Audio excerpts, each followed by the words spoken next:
Kumarapuram station என்ற ஒரு கதை. எப்பெல்லாம் நீங்க இந்த கதையை ஞாபகம் வச்சீங்களோ அப்பெல்லாம் அந்த கதையும் ஞாபகம் வைக்கணும். அந்த குமாரபுரம் ரயில்வே ஸ்டேஷன் இந்த கோயில்பட்டியிலிருந்து பக்கத்தில் இருக்கிற ரயில்வே ஸ்டேஷன். ஆளே வராத ஒரு சின்ன ரயில்வே ஸ்டேஷன். ஒரு நாளைக்கு 2 பேசஞ்சர் ட்ரெயின் வந்து நிற்கக்கூடிய ரயில்வே ஸ்டேஷன். அங்கிருந்து கோயில்பட்டிக்கு வரக்கூடியவர்கள் அதிகபட்சம் 10 பேர் வந்தாலே அதிகம். அந்த ரயில்வே ஸ்டேஷனுக்கு ஒரு ஸ்டேஷன் மாஸ்டர், அவருக்கு ஒரு ஃப்ரெண்டு. அந்த ஃப்ரெண்டு என்னன்னா கோயில்பட்டியிலேருந்து ட்ரெயின் பிடிச்சி அங்கே போய் இறங்கி அவங்க 2 பேரும் உட்காந்து பேசிட்டு இருப்பாங்க. ஆள் வராத ரயில்வே ஸ்டேஷன்ல அவர் என்ன செய்வார்? பகலை கழிக்கணும் இல்லையா, அதுக்காக 2 பேரும் பேசிட்டே இருக்காங்க. அதே ரயில் நிலையத்தில் நானும் கோணங்கியும் போய் ஒரு நாள் அதே பெஞ்சில் உட்கார்ந்து அழகிர் சாமி எந்த இடத்தை எழுதினாரோ அங்கேயே அதே கதையை படித்தோம். அந்த கதையில் வரக்கூடிய இந்த ரயில்வே ஸ்டேஷன் அல்ல, ரயில் அல்ல, அந்த ரயில் நிலையத்தை தேடி வந்து பேசுகிற சுப்பராம ஐயர் அல்ல. அந்த கதையில் ஒரு காட்சி வருகிறது நண்பர்களே, அதுதான் அந்த கதையை உயிரோடு வைத்திருக்கிறது. என்ன காட்சி தெரியுமா?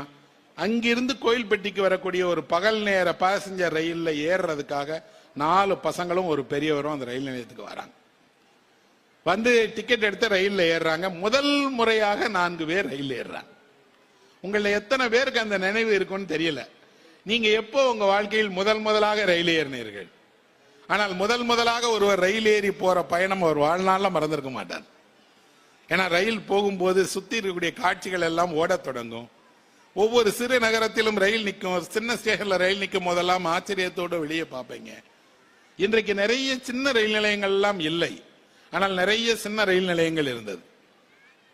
இந்த பசங்க ஏறி ரயில்ல உட்கார்ந்த உடனே ரயில்ல ஒருவர் வர்றார். அவர் அழகான ஒரு கதாபாத்திரம். அவர் வந்து திருநெல்வேலி ஜங்ஷன்ல ஹோட்டல் நடத்தக்கூடிய ஒருவர். அவர் திருநெல்வேலியிலிருந்து இந்த ட்ரெயின் போகிற மதுரைக்கு இடையில் வழியில கொண்டு போறதுக்கு சாப்பிட்றதுக்கு அவ்வளவு பலகாரங்கள், பண்டங்கள், காஃபி எல்லாம் கொண்டு வருவார். அவர் இந்த பசங்களை கேட்கிறாரு, என்ன அப்படின்னா, எதுக்குடா பசங்களை நீங்க வந்திருக்கிறீங்க அப்படின்னு. அதற்கு அவர்கள் சொல்றாங்க என்ன அப்படின்னா, நாங்கள் பள்ளிக்கூடத்தில் படிப்பதற்கு சேருவதற்காக வந்திருக்கிறோம். எங்க படிக்க போறீங்க? கோயில்பட்டியில ஒரு ஸ்கூல் இருக்கு, அந்த ஸ்கூல்ல சேர்ந்து 7ஆம் வகுப்பு சேர்க்கறதுக்காக போறோம் அப்படின்னு. 7ஆம் வகுப்பில் நகரத்தில் இருக்கக்கூடிய ஒரு பள்ளியில் சேருவதற்காக 4 பசங்க அவங்கள கூட்டிட்டு ஒரு பெரியவர் ஏறார். அந்த பசங்களுக்கு ஆங்கிலம் தெரியாது. அதனால கிராமத்துல ஒரு ஆசிரியர் ஆங்கிலம் சொல்லி கொடுத்து அவர்களை ஆங்கிலம் படிக்கிற பள்ளிக்கு கூட்டிட்டு போறார். அந்த பசங்க ரயிலில் பேசிக் கொள்கிற விதம், ரயில்ல அவர்களுக்கு இடையில நடக்கிற உரையாடல், அதுல ஒரு அழகான வரியை அழகர் சாமி எழுதியிருக்கிறார். என்னன்னா, யாரெல்லாம் குழந்தைகளை அக்கறையோடு பார்த்துக் கொள்கிறார்களோ அவர்களெல்லாம் தகப்பன் என்றால் ஆசிரியர்களும் தகப்பான் தான் இல்லையா அப்படின்னு எழுதியிருக்கிறார். அந்த பெரியவர் சொல்றாரு, யாரு பிள்ளைங்களை அக்கறையோட பார்த்துக்கிட்டாலும் அவங்க எல்லாம் தகப்பன் தானா, ஆசிரியர்களும் தகப்பன் தாயா, அதனால அவங்கள பள்ளிக்கூடத்துக்கு கூட்டிட்டு போங்க. அவர்கள் கோயில்பட்டிக்கு வந்து இறங்குறாங்க. வந்து இறங்கினால் அங்க இருக்கக்கூடிய ஒரு போர்ட்டர் அவர்களை கூட்டிட்டு போய் சாப்பாடு கொடுத்து தங்க வச்சு பள்ளிக்கூடத்துக்கு கூட்டிட்டு போய் அவங்க கலந்து கொள்ளக்கூடிய பரீட்சையை எழுத வைத்து அவர்களுக்கு தேர்வுக்கான இடம் கிடைக்க வைக்கிறார். தேர்வு எழுதுகிறார்கள். ஆங்கிலத்தில் தேர்வு. இந்த பசங்க படிச்சதெல்லாம் எழுதிடுறாங்க. ஆனால் ஆச்சரியமான ஒரு விஷயம் இருக்கு. என்னன்னா, இந்த பள்ளிக்கூடத்தினுடைய தலைமை ஆசிரியர் தான் இவர்கள் ரயில்ல பார்த்த ஒருத்தர். இவங்களை பக்கத்தில் உட்கார்ந்து ரயில்ல பார்த்துட்டு வந்த ஒருவர். கதை அதுவல்ல. சின்ன ஊர்ல இருந்து முறையா படிக்கிறதுக்கு ஒரு நகரத்துக்கு வரக்கூடிய மாணவர்கள், அவர்களுடைய தடுமாற்றம், ஆங்கிலம் தெரியாவிட்டால் நாம எப்படி போய் அந்த பள்ளிக்கூடத்தில் சேர்றதுன்னு தெரியாத குழப்பம், அதுக்கப்புறம் தன்னம்பிக்கையோடு அவர்கள் நடந்து கொள்கிற விதம், அவர்களுக்கு ஒரு உணவு அளிக்கக்கூடிய ஒரு போர்ட்டர், எத்தனை எத்தனை எத்தனை எத்தனை இந்த கரிசல் மண்ணினுடைய அசலான மனிதர்களை அவர் எழுதியிருக்கிறார். இதுல ஒருத்தர் ஒரு பெரிய ரயில்ல இவங்களுக்கு எதிர் சீட்ல உட்கார்ந்துட்டு வந்தார் இல்லையா, அவர் சொல்றாரு, பசங்களா நீங்கெல்லாம் படிச்சு காலேஜுக்கு வந்தா திருநெல்வேலிக்கு வந்துருங்கடா, ஏன் ஹோட்டல்ல சாப்பாடு போடுறேன்டா அப்படின்னு. அப்போ அவர்கிட்ட கேட்கிறாங்க, ஐயா உங்க ஹோட்டல்ல சாப்பிட்ட எல்லாரும் கணக்கு வச்சு கொடுத்துருவீங்களான்னு. சில பசங்க கொடுப்பாங்க, சிலரால கொடுக்க முடியாது. கொடுக்காட்டா என்னையா படிக்கிறவனுக்கு சாப்பாடு போடுறது தப்பா அப்படின்னு கேட்கிறார். ஏன் கதையில் வாழுகிற மனிதர்களை திரும்ப திரும்ப நான் பேசிக்கொண்டே இருக்கிறேன், முக்கியம் என்கிறேன் என்றால், அவர்கள் எல்லாம் வாழ்க்கையில் நீங்கள் நடந்து கொள்ளாத ஒன்றை நடந்து கொள்ள வேண்டும் என்பதற்காக வலியுறுத்துறாங்க. இந்த கதையில் ஓடக்கூடிய ஹோட்டல் ஓனர் சொல்றாரு, அப்படியெல்லாம் அறத்தோடு தான் வேலை செய்யணும், அறத்தோடு தான் தொழில் நடத்தணும், அறத்தோடு தான் உணவகம் செய்யணும்னு சொல்றாரு. யாரோ ஒருவர் யாரோ படிப்பதற்காக வந்திருக்காங்க. ஆனா யாரோ ஒரு போர்ட்டர் அவர்களை வீட்டில் தங்க வச்சு பள்ளிக்கூடத்துக்கு கூட்டிட்டு போய் அட்மிஷன் வாங்கி கொடுக்கிறார். அப்படி என்றால் இந்த உலகத்தின் மீது இந்த கதையை படிப்பவர்களுக்கு நம்பிக்கை வருது. நாம இப்படிப்பட்ட மனுஷங்கள்லாம் இருக்கிறாங்க, இவர்கள்லாம் இருக்கிற வரை நாம் இந்த உலகத்தில் மகிழ்ச்சியோடு இருக்கலாம், இவர்களை எல்லாம் நம்பலாம், இவர்கள் எல்லாம் உதவி செய்வார்கள்ங்கிற நம்பிக்கை நமக்கு வருகிறது. அப்புறம் அந்த சின்ன ரயில்வே ஸ்டேஷன், அந்த ரயில்வே ஸ்டேஷனுடைய பகல் நேரத்தை எழுதியிருக்கிறார். தயவு செய்து ஒரு முறை நீங்கள் என்றைக்காவது ஒரு நாள் ஒரு அரை மணி நேரத்தை நீங்கள் அந்த குமாரபுரம் ரயில்வே ஸ்டேஷன்ல போய் உட்கார்ந்து பாருங்க, எவ்வளவு உண்மையாக ஒரு எழுத்தாளர் எழுதியிருக்காருன்னு தெரியும். எழுதுவதோடு ஒரு வேடிக்கையான விஷயத்தையும் எழுதியிருக்காரு. அந்த ஊர்ல ரயில் நிலையம் வைத்ததால் என்ன பிரயோஜனம் என்றால், ரயிலுக்கு தண்ணீர் பிடிப்பார்கள். இப்போ உள்ள ரயில்லாம் தண்ணி பிடிக்காது. அந்த காலத்தில் வரக்கூடிய ரயில்லாம் ஒரு இடத்துல நின்று தண்ணீர் பிடிக்கும். தண்ணீரை ரயிலில் இருந்து பெற்றுக் கொள்ளலாம். தண்ணீர் கிடைக்காத கரிசல் காட்டு கிராமத்தில் ரயில்ல இருந்து தண்ணி பிடிக்கிறதுக்காக பயன்படுத்துவாங்க. ரயில்ல ஆட்கள் ஏறுறாங்களோ இல்லையோ, கிராமத்துக்கு தண்ணி கொடுக்கறதுக்காக ரயில் இருக்கட்டும் சொல்றாங்க. ஒரு கதைக்குள் எத்தனை சின்ன சின்ன சின்ன சின்ன சின்ன சின்ன அழகான விஷயங்கள், அழகான மனிதர்கள், அவர்களுடைய வாழ்க்கை, அதை எழுதப்பட்டிருக்கக்கூடிய விதம். அப்படின்னா கதை என்பது வெறும் கதை அல்ல, படித்து நல்லா இருக்கு நல்லா இல்ல, எனக்கு பிடிச்சிருக்கு பிடிக்கல அப்படிங்கறத மட்டும் சொல்லக்கூடிய உலகம் அல்ல. இந்த கதைகள் எல்லாம் நம்முடைய சமகாலத்து வாழ்க்கையை, இப்ப இருக்கக்கூடிய நீங்களும் நானும் பார்த்த, அல்லது என் தந்தை பார்த்த, என் தாத்தா பார்த்த உலகத்தை சொன்னது. ஆனால் 2 பெரிய எப்பிக்னு சொல்லப்படக்கூடிய இதிகாசங்கள் இந்தியாவில் இருக்கு. அது காஷ்மீர்ல இருந்து கன்னியாகுமரி வரைக்கும் எல்லோருக்கும் தெரிந்த கதை. எங்க போய் நீங்கள் மகாபாரதத்தை சொன்னாலும் எல்லாருக்கும் தெரியும், எங்க போய் ராமாயணத்தை சொன்னாலும் 2க்கும் தெரியும். இந்த 2 கதைகளும் இந்தியா முழுவதும் எல்லா மக்களுக்கும் தெரியும். பழங்குடி மக்களுக்கு கூட இந்த கதைகள் தெரியும். பழங்குடி மக்களிடம் கூட இந்த கதையினுடைய மாறுபட்ட வடிவங்கள் இருக்கு. இந்த 2 கதைகளிலுமே 2 பேரை எனக்கு ரொம்ப பிடிக்கும். கதையில் வாழக்கூடிய மனிதர்களில் நான் இவர்களை என்னுடைய ஆதர்சங்களாக எப்பவுமே வைத்துட்டு இருப்பேன். ஒருவர் யார் என்றால் ராமாயணத்தில் வரக்கூடிய பரதன். ராமனை அல்ல, எனக்கு ராமாயணத்தில் மிகவும் படித்த கதாபாத்திரம் பரதன் தான். ஏன் அப்படின்னா, பரதன் ஒருவன் தான் தாயை கண்டிக்கிற மகனாக இருக்கிறான். எல்லா மகனையும் அம்மா தான் கண்டிப்பாங்க. ஆனால் முதல் முறையாக ஒரு மகன் தாயை கண்டிக்கிறான். அம்மா, நீ மகன் நல்லா இருக்கணும்னு நினைக்கிறது தப்பு இல்லம்மா, அடுத்தவன் நல்லா இருக்க கூடாதுன்னு நினைக்கிறியா, அது தப்புமான்னு நினைக்கிறான். அப்படின்னா அம்மாக்களுக்கும் அறிவுரை சொல்லத்தான் வேண்டி இருக்கிறது. அம்மாக்கு அறிவுரை சொல்லக்கூடிய பரதன் என்ன சொல்றான் அப்படின்னா, அம்மா, ராமன் உன்னை தாயை போல நினைச்சிட்டு இருக்கான், அவன் ஆளக்கூடாதுன்னு சொல்லி நான் கேட்டனா அந்த பதவி எனக்கு வேண்டுமா என்று.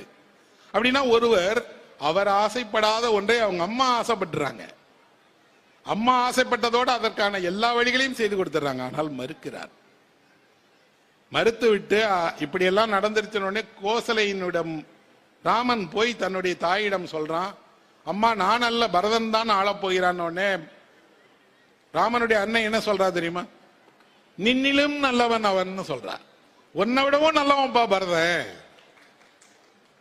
அப்ப ராமனை விடவும் நல்லவன் யாருன்னா பரதனா, அவன் அரசாளட்டும்பா அப்படின்ட்டு. பரதன் போய் அதே ராமனுடைய அன்னையை பார்க்கிறான். அன்னையிடம் கேட்கிறான், அம்மா என்ன மன்னிச்சிருங்க, என் பேரால அண்ணனை இப்படி அரியணைக்கு வேண்டாம் என்று துரத்திட்டாங்களே.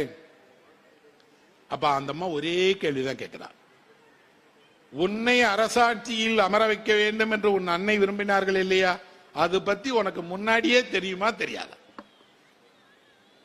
அப்படின்னா உன் விருப்பத்தின்படிதான் உங்க அம்மா கேட்டாங்களா, உன் விருப்பம் இல்லாம கேட்டாங்களா? அம்மா, எனக்கு தெரியாது, எனக்கு அதை பற்றி நான் அறிந்து கொள்ளவே இல்லை. அப்ப போதும்பா, இது தப்பு இல்லப்பா, உன் தப்பு இல்லப்பா, விட்டுருப்பான்றாங்க. இவ்வளவு அம்மா மோசமாக நடந்து கொண்ட போதும் அம்மாவை ஏன் பரதன் தண்டிக்கவே இல்லை, கண்டிக்கவே இல்லை என்றால், அவளை கண்டித்தால் ராமனுக்கு கோபம் வரும். ராமன் தான் சொந்த தாயை விட இவங்களை அதிகம் நேசிக்கிறான், அதுக்காக நேசிக்கிறான். ஒரு கதாபாத்திரத்தை உருவாக்கும் போது அந்த கதாபாத்திரம் எத்தனை பேரிட்ட எவ்வளவு நெருக்கடி இருக்கு. சரிப்பா, இவ்வளவு பெரிய நின்னும் நல்லவன்னு சொல்ற பரதன் என்ன நல்லது செஞ்சிட்டான்? அப்படியெல்லாம் முன்னாடி எதுவும் எந்த நல்லதையும் சொல்ல மாட்டாது ராமாயணம். ஆனால் ஒரு விஷயம் சொல்லுகிறது, மனதிலும் தீங்கு நினைக்காதவன் அவன், செயல் அல்ல, மனதிலும் கூட பரதன் நல்லவன் தான் அப்படின்னு. அப்படின்னா ஒரு ராமாயணத்தை படிக்கக்கூடிய நாம் பரதனாக நடந்து கொள்ள போகிறோமா? உங்கள் அன்னை உங்கள் நலத்திற்காக, உங்கள் எதிர்காலத்திற்காக, உங்கள் வசதிக்காக, உங்கள் பெயருக்காக ஒன்றை பெற்று உங்கள் தரம்போதும் கூட அறத்தின் பக்கம்தான் நான் நிற்பேன், எனக்கு வேண்டாம் அது, உரியவரை சேரட்டும் என்று நீங்கள் பரதனாக நடந்து கொள்வீர்களா என்ன? அம்மாவை தூண்டி இப்படி ஒன்ன அடையிறதுல வேண்டாம் முயற்சி காட்டுவோமே தவிர தனக்கு கிடைக்கிற ஒன்றை நீங்கள் மறுக்கிற ஒருவராக இருக்க மாட்டீங்க.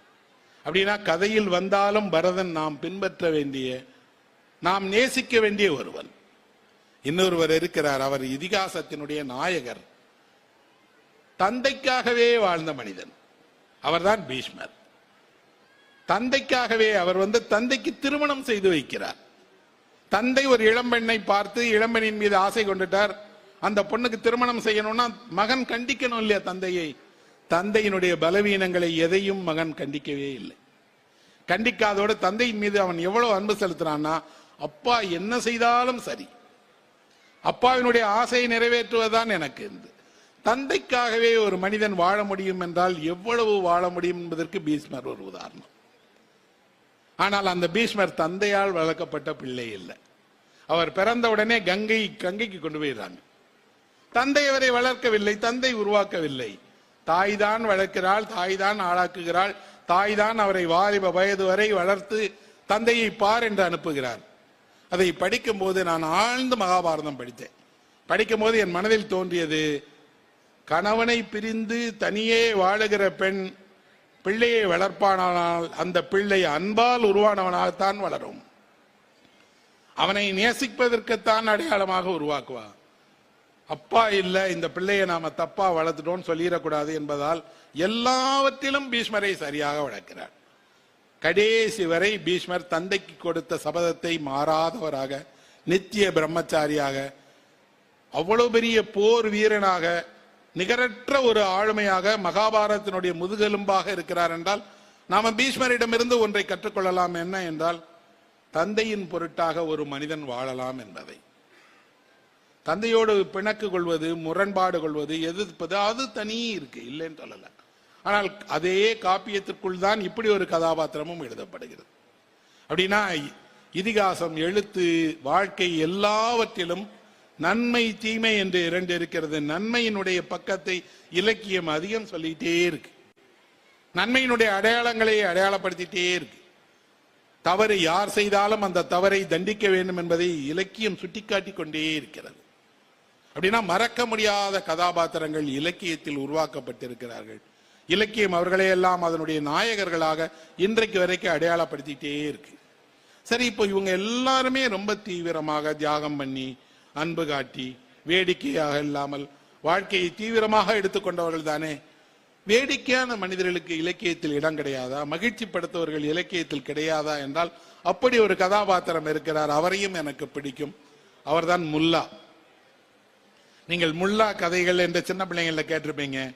இப்ப கூட டிவியில முல்லா கதைகள் போட்டாங்க. நிறைய நூலகத்துக்கு போனா முல்லா கதைகள் இருக்கும். முல்லா நசுருதீனுடைய கதை. முல்லா வேடிக்கையானவர். அவர் எப்படி இருப்பார்னா தெரியும், கழுதை மேல இந்த பக்கம் திரும்பி உட்கார்ந்திருப்பார். முட்டாள்தனமாக செய்வார். ஒரு அறிவாளி முட்டாளாக நடந்து கொள்வது எப்படி என்பதற்கு முல்லாவை உதாரணம் சொல்லுவாங்க.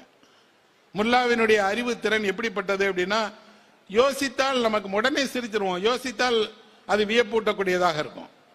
முல்லா ஒரு கடைக்கு போகிறார், நிறைய ஜாமான் வாங்கிறார், அதை தூக்கிட்டு போக முடியல.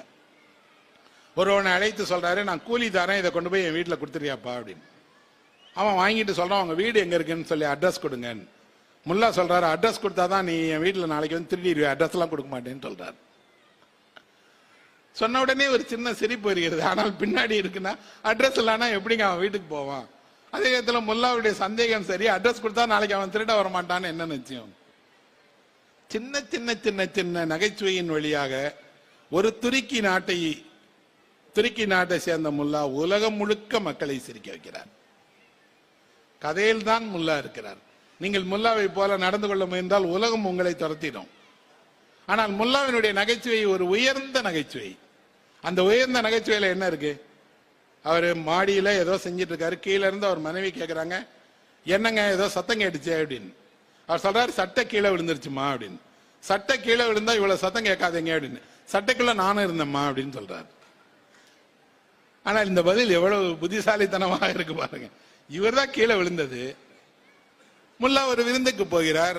அந்த விருந்தில் அரசருடைய விருந்து. இவர் சாதாரண உடை அணிஞ்சிட்டு போயிட்டார். காவலாளிகள் விடமாட்டேன்ட்டாங்க. இந்த உடையில் உள்ள வந்தா விருந்துக்கு கிடையாது என்று.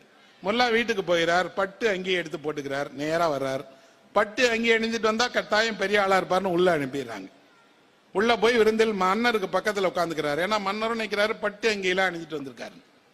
சாப்பிட தொடங்கும் போது முல்லா வாயில சாப்பிடறதுக்கு பதிலா சட்டைக்கு சாப்பிடுற ஊட்டிக்கிட்டே இருக்காரு, சட்டை பைக்கு.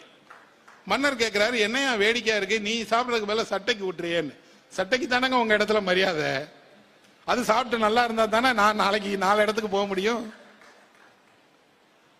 ஆனால் இது முல்லா கதை இல்லை நண்பர்களே. சாப்பிட போறது யாரோ கூப்பிட்டுருக்காங்க. அவர் இந்த உடையில வந்தாதான், ஆடம்பரமான உடையில் வந்தால்தான், ஆடம்பரமான கார்ல வந்தாதான், 5 விரல்களிலும் மோதிரம் போட்டிருந்தா தான் உங்களுக்கு விருந்துல சாப்பாடா என்ன? இல்லையே. முல்லா அதை சொல்லி காட்ட விரும்புகிறார். அப்புறம் முல்லா கேலி செய்யக்கூடிய மனிதர்கள் அரசரில் இருந்து எல்லோரையும் கேலி செய்கிறார். முல்லா ஒரு கழுதையை விற்பதற்காக போகிறார். கழுதையை விற்க போகிற இடத்தில் ஒருத்தன் சொல்றான், கழுதையை நான் வித்து கொடுத்தா எனக்கு ஒரு 10 ரூபா கொடுங்க, நான் வித்து தரேன் அப்படின்னு. தாராளமாப்பா, என்னால விற்க முடியலப்பா, இந்த கழுதை ரொம்ப வயசாயிருச்சு, கொண்டு போய் வித்துட்டு வரணும்னு அவன் போய் சந்தையில் நின்று கொண்டு அந்த கழுதையினுடைய பெருமைகளை சொல்றான். இந்த கழுதை அதனுடைய திறமை என்ன தெரியுமா, இது குதிரையை விட ஓகையா ஓடும், இந்த கதிரைக்கு மந்திர சக்தி இருக்கிறதுன்னு நிறைய பொய்களை அடுக்கிட்டே இருக்கான். எவ்வளவு விலைக்கு விற்கலாம், இவர் 20 ரூபாய்க்கு வித்து 10 ரூபாய் அவனுக்கு கொடுத்துடலாம் நினைச்சார்.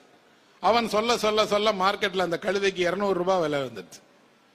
200 ரூபாய்க்கு ஒருவர் கேட்கும் போது திடீரென்று ஒரு குரல் கேட்கிறது, 210 ரூபாய்க்கு நான் வாங்கிக்கிறேன் அப்படின்னு. யாருன்னு கேட்டா முல்லா தான். அவன் கேட்கிறான், நீங்க ஏன் வாங்கிக்கிறீங்க, இவ்வளவு பெருமை உள்ள கழுதைன்னு எனக்கு தெரியாதேப்பா. ஆனால் அவர் கழுதை அல்ல, சந்தையினுடைய பொய்களை நமக்கு அம்பலப்படுத்துகிறார். சந்தையில் எந்த பொருளையும் பொய் சொல்லி கூவி விற்க முடியும், உங்க தலையிலே கூட கட்டிட முடியும். அப்போ ஒரு முல்லா கதையில் வந்தாலும் கூட கதையில் வந்த மனிதர் அல்ல.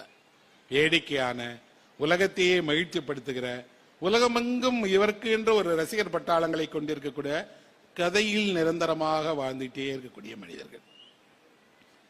இந்த எல்லாம் சொல்லி நேரம் கருதி ஒரே ஒரு கதையோட என் உரையை முடிக்கிறேன். அது எனக்கு ரொம்ப விருப்பமான ஒரு எழுத்தாளருடைய கதை. அவர் பிரபஞ்சன். எனக்கு ரொம்ப ரொம்ப என்னுடைய வாழ்க்கையில் ஒரு உற்ற தோழமையாக இருந்தவர். ஒன்றாக நான் சென்னையில் அவரோட அழைந்து தெரிஞ்சிருக்கிறேன். அவர் ஒரு மிகச்சிறந்த நிறைய கதைகள் எழுதியிருக்கார். ரொம்ப நல்ல கதை ஒன்று எழுதியிருக்கார். கதையினுடைய பெயர் மீன் அப்படின்னு. நீங்க ஒரு தடவை அந்த கதையை ஒருத்தர் படிச்சா நாக்கில் எச்சு ஊறாமல் உடனே மீன் சாப்பிடணும்னு ஆசை வராமல் இருக்கவே இருக்காது. ஒரு கடற்கரை புதுச்சேரியில் வாழக்கூடிய கிராமணி என்ற ஒருவர், அவருக்கு 3 வேளை மீன் வேணும். காலையில, மத்தியானம், நைட்டு வேணுங்கிறதோட அவருக்கு ஜலதோஷம் வந்துட்டா உடனே அதுக்கு ஒரு மீன் சொல்லுவார், காய்ச்சல் அடிச்சா அதுக்கு ஒரு மீன் சொல்லுவார், உடல் நோவு வந்தால் அதுக்கு ஒரு மீன். அவருக்கு எல்லாமும் மீன் மீன் மீன். அந்த அம்மா வீட்டுல மீன் சமைச்சு கொடுத்துட்டே இருக்கணும். அதுல ஒன்னொன்னையும் எப்படி சமைக்கணும்னு வேற சொல்லுவார். எந்த நேரத்திலும் ஒரு பெரிய மீனோட வீட்டு வாசல்ல வந்து நின்றுவார். அந்த அம்மா சமைத்து கொடுத்து முடியாது. ஆனால் அவரை எப்பனாலும் சொல்லுவார், அதை செஞ்சிருமா, இதை செஞ்சிருமா, இந்த சுறாவை புட்டு வச்சிருமா, இந்த நெத்திலியை வறுத்துருமான். இந்த அம்மா தான் போய் மீன் வாங்க போகணும். கதையில் வரக்கூடிய கிராமணி அல்ல, சமைத்து தரக்கூடிய இவர் அல்ல. பிரபஞ்சன் எழுதிய மகத்தான மனுஷி யார் என்றால் அந்த மீன் விற்பவர் தான். அந்த பவுனு என்று சொல்லக்கூடிய மீன் விற்கக்கூடிய அம்மா சந்தையில் உட்கார்ந்து மீன் விற்கிறார். 4 பேர் கேட்பாங்க, 4 பேருக்கும் பதில் சொல்லிட்டே வேலை பார்ப்பாங்க. அந்த அம்மாவுக்கு ஒரு பழக்கம் இருக்கிறது, என்னன்னா அது சொன்ன விலைக்கு நீங்க வாங்கிக்கணும், இல்லைன்னா கோச்சுக்கிடும். கோச்சுக்கிறதோட அது சொல்லும், உங்களை ஏமாத்தி நான் என்ன பெரிய வீடு கட்ட போறேன்னா போமா அப்படின்னு துரத்தி விடும். ஆனால் அதனுடைய வாடிக்கையாளர்கள் அந்த அம்மா சொன்னாலும் நல்ல மீன் தான் தரணும் வாங்குவாங்க. இந்த பவுனு என்ற அம்மாவை இந்த கிராமணியினுடைய மனைவிக்கு ஏன் பிடிக்கும்ங்கிறதுக்கு ஒரு கதை சொல்லுகிறார். ஒரு நாள் அவங்க ஒரு மீன் வாங்குறாங்க, 5 ரூபாய் சொல்றாங்க. இந்த அம்மா 4 ரூபாய்க்கு கேட்கறாங்க, பேரம் படியல. அந்த அம்மா, நீ ஓசி கொண்டு போ, நீ சமைச்சு உன் வீட்லயே வச்சுக்கோ, எனக்கு காசு கொடுக்க வேணாம்னு கொடுத்துட்டாங்க. இப்போ ஒரு கார் வருது, கார்ல இருந்து ஒரு பணக்கார வீட்டு அம்மா வர்றாங்க. இறங்கி நேரா வந்து இந்த அம்மா கையில கூடிய மீன் அப்படிங்கிட்டு இந்த 5 ரூபான்னு அந்த அம்மாட்ட சொல்றாங்க. அந்த அம்மாவுக்கு கோவம் வருது, உன் பண திமிரை வந்து என்கிட்ட காட்டுறியா, நான் ஒரு ஆளுக்கு மீன் கொடுத்துட்டேன்னா அவங்களுக்கு தான், அதுக்கு மேல நீ கோடி ரூபாய் கொடுத்தாலும் உனக்கு மீன் தர மாட்டேன் போ அப்படிங்குது. இந்த அம்மாவுக்கு கோவம், நான் கார்ல வந்திருக்கேன், 5 ரூபாய்க்கு பதிலாக 10 ரூபா கொடுத்தா அந்த மீனை கொடுக்க வேண்டியதானே, உனக்கு லாபம் சம்பாதிக்கலாம். நம்ம அந்த அம்மா சொல்லுது, லாபம்லாம் சம்பாதிக்க வேணாம், நான் ஒழுக்கமா இந்த இடத்துல தொழில் பண்ணணும்னு நினைக்கிறேன். இந்த அம்மா என் நிரந்தர வாடிக்கையாளர், இந்த அம்மாவுக்கும் எனக்கும் இடையில எப்படி வேணாலும் கொடுப்போம், வாங்கிக்கிடுவோம், நீ உன் திமிர காட்டுறதுக்கு இது இடம் கிடையாது போ அப்படின்னு துரத்தி விட்டுருது. எந்த பெரிய நிறுவனத்திலும் இல்லாத துணிச்சல் சாதாரண அந்த அம்மாவுக்கு இருக்குங்கிறதோட அந்த அம்மா என்ன சொல்லுது, என் வாடிக்கையாளர் எனக்கு ரொம்ப ரொம்ப முக்கியம், அவர் கூட எனக்கு என்ன வேணாலும் இருக்கலாம், நான் ₹1 விட்டு கொடுப்பேன் அல்லது சும்மா கொடுக்க சொல்லுவேன், ஆனா உனக்கு கொடுத்துட மாட்டேன். இந்த அம்மா என்ன செய்யுது, இந்த ஒரே ஒரு சம்பவம் 30 வருஷமா அந்த அம்மாட்டையே மீன் வாங்க வைக்குது. இந்த அம்மா மீன் வாங்கிட்டு வந்து சமைக்கும், அவர் கணவர் சாப்பிடுவாரு. கதையில் வரக்கூடிய சுவாரஸ்யம் என்னன்னா, அவங்க மகனுக்கு மீனே பிடிக்காது. மகன் சொல்றான், எப்ப பாரு வீட்டுல மீன் மீன் மீன், ஏமா ஒரு காய்கறி வாங்கி நல்ல கூட்டு பொரியெல்லாம் சமைச்சா என்னம்மா. அம்மா சொல்லுது, உனக்கு ஒரு சாப்பாடு உங்க அப்பாவுக்கு ஒரு சாப்பாடாப்பா செய்ய முடியும். இல்லம்மா வீட்டுல சாப்பிடவே இல்லை, எனக்கு ஒரு சாம கல்யாணம் பண்ணி வச்சிருமா, ஆனா ஒரே கண்டிஷன் என்னன்னா நல்ல காய்கறி சமைக்க தெரிந்த காய்கறியை விரும்புகிற பொண்ணா இருக்கணும் அப்படின்னு தேடி பார்த்து ஒரு பொண்ணை கல்யாணம் பண்ணி வச்சிடறாங்க. அழகான பொண்ணு, சொந்தக்கார பொண்ணு, உள்ளூர் பொண்ணு. அந்த பொண்ணு வந்த அன்னைக்கு முதலிரவுல எல்லா கணவனும் கேட்காத ஒரு கேள்வியை அவன் கேட்கறான், தப்பா எடுத்துக்கிடாத உனக்கு மீன் பிடிக்குமா அப்படின்னு கேட்கறான்.